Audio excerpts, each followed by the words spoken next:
Welcome. In this YouTube live, we're going to be doing the most common auto body mistakes that newbies make. And after that, we're going to get back into your Q&A, basic Q&A. Okay, so in the beginning of this, I asked the question, what do you think the most common auto body mistakes that newbies make are? Okay, so I'm going to go back up to the chat here. And we had people saying prepping, okay?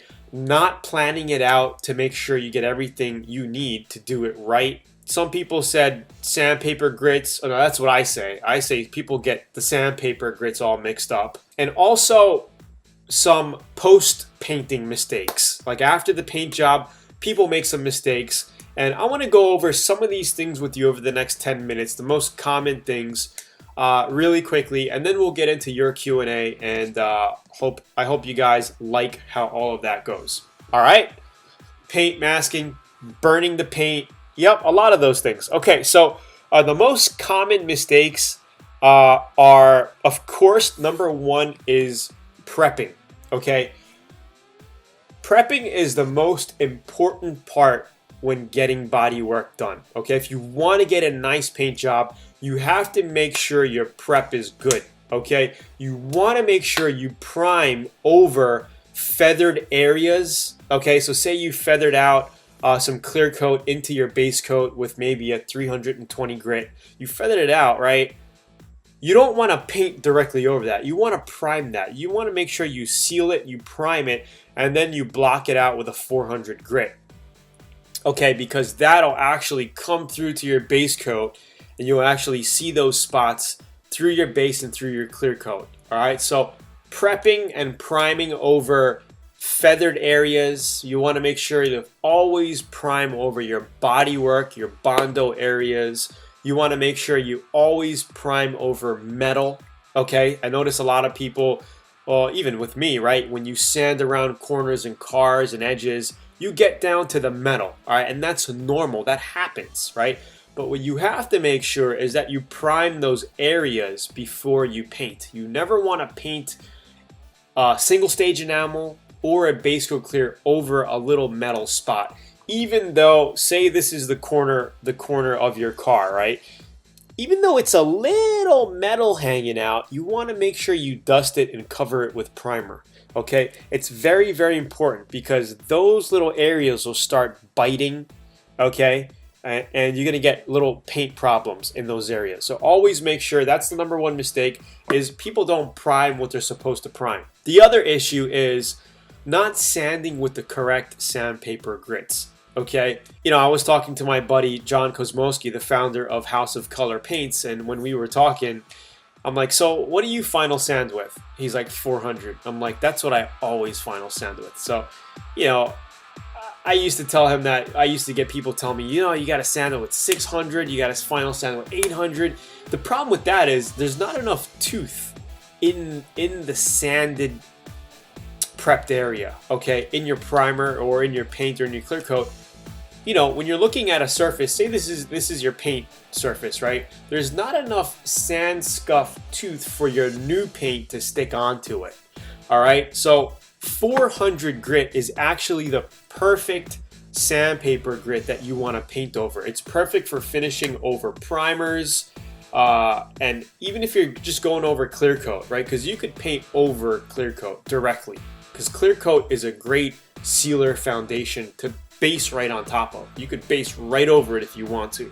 Okay, so you want to sand and finish with 400. Anything finer, you know, you could end up with issues of, you know, some people finish sanding with 1000 grit and they just put base with clear coat over that. The issue with that is they go to a car wash, right? Or you're using your pressure washer for your wheel wells or something, and you get onto the paint, it'll blow your paint right off.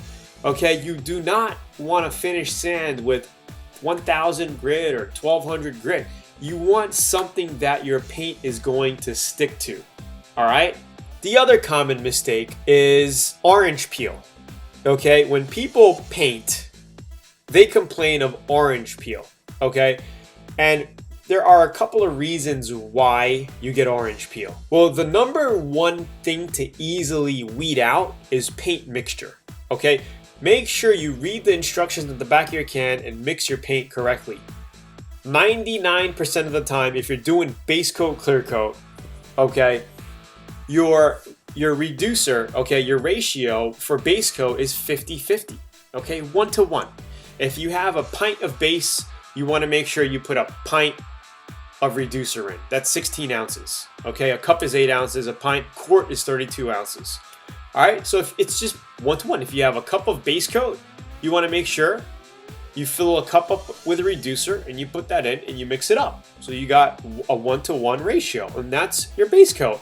And it's okay to have a little bit of orange peel on your base coat. All right, that's normal because when it dries, it usually levels out. Okay, when you're spraying, but if you notice a little too much orange peel on your base coat, thin it out a little bit more. Add a little 10% reducer in it, okay? And you know, reducers, this is a whole nother topic, but reducers come in slow, medium, and fast. Okay, that basically is your set time for your paint. So if you're in a hot environment, you want to use a slow reducer to give yourself and the paint a chance to flow out and dry. If you're in a colder environment, you want to use more of a medium reducer. If you're doing touch-ups, you want to use a fast reducer. If you're in mid-temperatures, 80 to 85 degrees, 75 to 85 degrees. This way, it gives your paint time to flow out. Okay. The other issue and the other reason why people get orange peel is not enough pressure when spraying. Okay, they're spraying at too much of a low pressure. You want to make sure when you're spraying base coat, you got at least 27 to 28 psi coming out of your gun at the bottom. Now, I'm not at the shop right now, so I can't show you like a live demo with my gun hooked up. But pressure coming out, right, at the gun dial, right, if you have a digital, you want to make sure that when your trigger is pulled, you can see 27 or 28 psi for base coat, okay? 27, 28 psi is good for base coat. You got enough pressure coming out to put your paint on the panel. When you're doing clear coat, you want to make sure you're at about 30 psi. At least 30 psi is a nice enough atomization. You're getting enough pressure coming out. And if you're using a pretty good gun, it's going to flow out nicely, okay?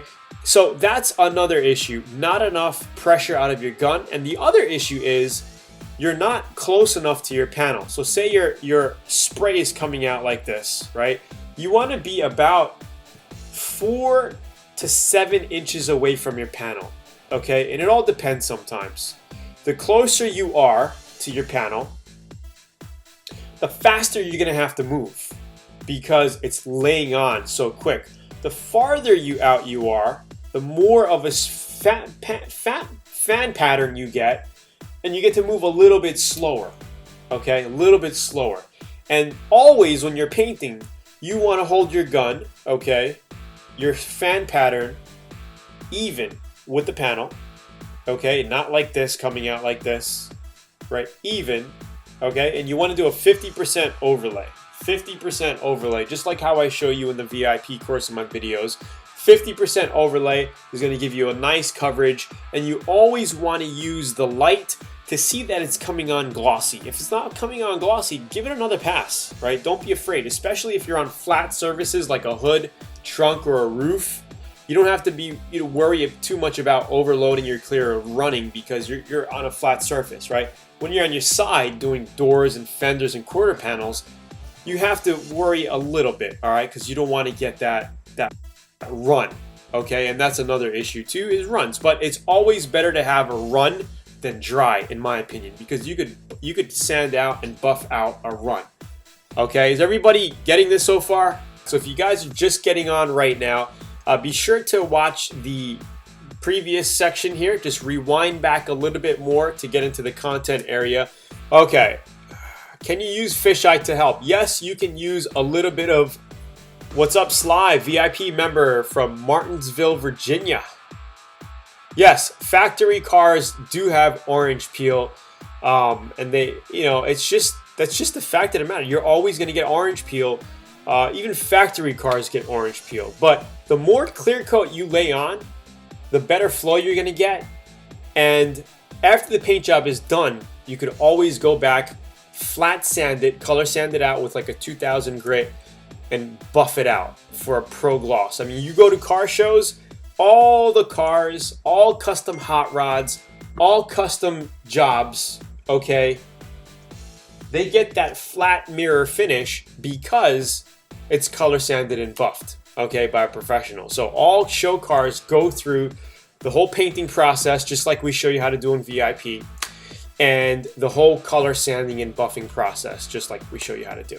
So yes, you could use a little bit of fisheye eliminator in your paint if you want to help with that, but usually fisheye is caused by contamination in the air. So if you have a mechanic shop next door to you, or if you've been using some WD-40 around the house, you know, before your paint job, that's the usual cause of fisheye. When you're getting these little air bubble fisheyes in your paint, and it's like, what the heck is all of this, right? It's usually because of a contaminated surface. All right, so be sure to use your wax and grease remover before, you know, wiping down your panels and all that stuff. So let's go ahead here and let's get him back. Let's start answering some Q&A. Okay, I airbrush.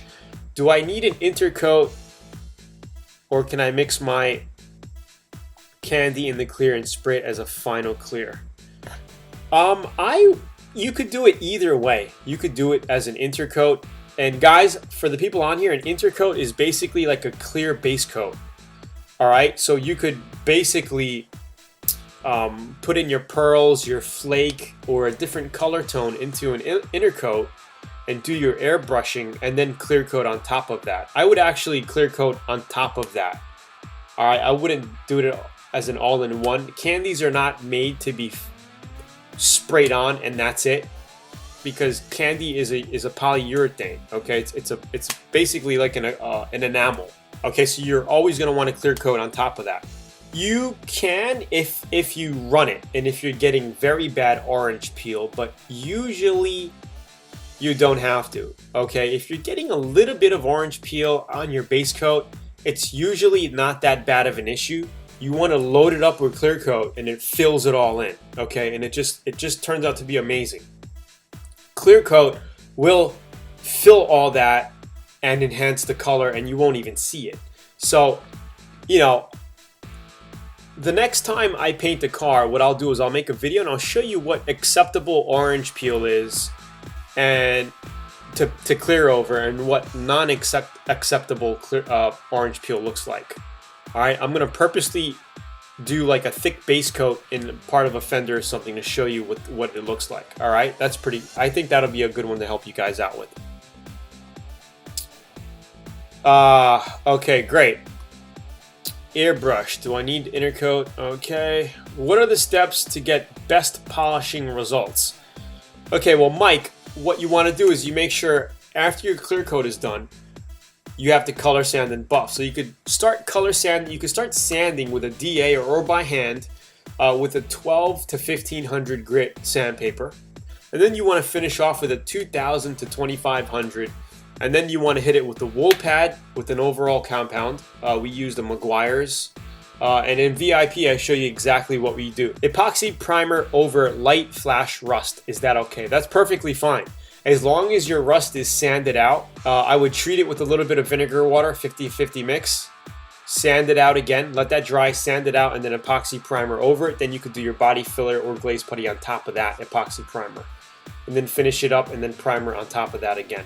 How good is using polyester primer than 2K primer? Eloy, it all depends. You know, polyester primer is great. You know, it's a great filler primer. And it's a good finishing primer to basically paint base coat right over. All right, it all depends on your budget as well. You know, if you want to get a more inexpensive 2K basic filler primer, that's fine. If you want to use a polyester to fill, polyester primer is more for filling. So if you have a lot of body work, maybe you're doing a complete door of a classic, and the whole thing was you know, rusted, pitted, and you have like a whole area of body work, and you want to put 3 heavy coats of polyester, that's perfectly fine to do that. You know, polyester is good for going over a lot of body work, a lot of surface rust, to then give you a foundation to block sand, get everything flat, ready for another coat of polyester or a sealer, right? A primer sealer, or if it's filled enough and you got it to where you want it, you could basically put your base coat right over that. Okay? What Barry says, what polish can take out haze after buffing? So if you see a haze while you're buffing, it could mean that you haven't buffed enough with your wool pad. All right, it could be that you haven't melted your clear coat enough with your regular compound. That's where you're getting the haze, because it should be pretty glossy after step 1. Anyway, thank you everybody for getting on tonight. I really appreciate it. I hope you guys enjoyed. Please like the video, share it. Thank you so much. And I will see you on next week about the same time. And always think about more questions and stuff, so when we come on next week, we can get to your Q&A as well. All right, so I will see you guys next week, same time.